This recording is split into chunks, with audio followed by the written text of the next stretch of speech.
This one formula can tell you exactly what a dividend stock is worth. This simple formula helps you see what a dividend stock is truly worth without guessing.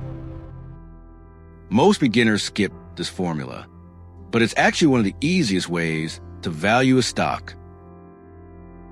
It's called the dividend discount model, and it focuses on just one thing: your future dividends. If a company pays steady dividends, DDM helps you estimate what that stream is truly worth. Think of it like buying a tiny money machine. Your price in the cash, it will print for you. And don't worry, you don't need complicated math.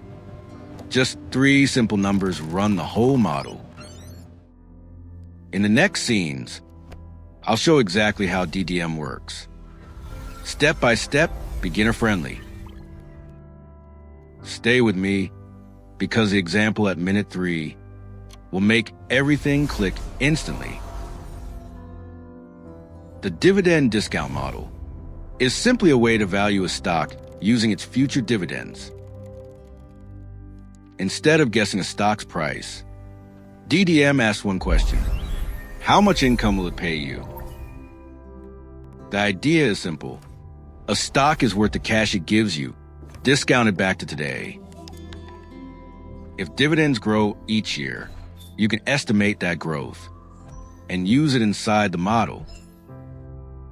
DDM works best when a company has stable earnings and a strong history of paying dividends. For beginners, this model is perfect because it focuses on simple numbers anyone can understand. Before we calculate anything, you only need to remember 3 inputs: dividend, growth, and discount rate. In the next minute, we'll break down these inputs clearly so you know exactly how they work. Now let's break down the first input: the dividend you expect to receive next year. This number is simple. It's the amount a company pays you in dividends per share. The second input is growth: how fast a company can increase its dividend over time. Good companies usually grow slowly, but consistently enough for the model to make sense. The third input is the discount rate, the return you personally require to hold the stock. A higher discount rate lowers the valuation because you're demanding more return for your risk. When these 3 numbers combine, they create a clear formula that values dividend-paying stocks. Stay with me here, because next we'll use real numbers to calculate the model step by step. Let's start our example using a simple dividend of $2 paid next year. Now assume the dividend grows slowly, increasing by just 3% every single year. We also need a discount rate, which is a return you require for holding the stock. For this example, let's choose 9% because many investors use a similar number. Now take the dividend next year and divide it by the discount rate minus the growth rate. $2 divided by 6% gives us a valuation of roughly $33. This simple calculation is the entire dividend discount model in its easiest possible form. Stay with me, because next we'll test when this model works and when it completely fails. The dividend discount model works best when a company has stable and predictable cash flows. It also works well when the business has a long history of paying consistent dividends. Utilities and consumer staples fit perfectly because their profits rarely swing wildly year to year. But the model breaks quickly if a company changes its dividend policy too often. DDM is a bad choice when the business reinvests profits instead of paying dividends. High-growth tech stocks don't fit because their dividends are zero or unpredictable at best. The model also fails when growth is unstable or heavily dependent on short-term conditions. Use DDM only when the company has steady payouts and a reliable long-term dividend trend. Many beginners make the same mistake. They choose dividend growth rates far too optimistic. Even a tiny change in growth can inflate the valuation more than most people expect. Another common mistake is using a discount rate that's way too low for the actual risk.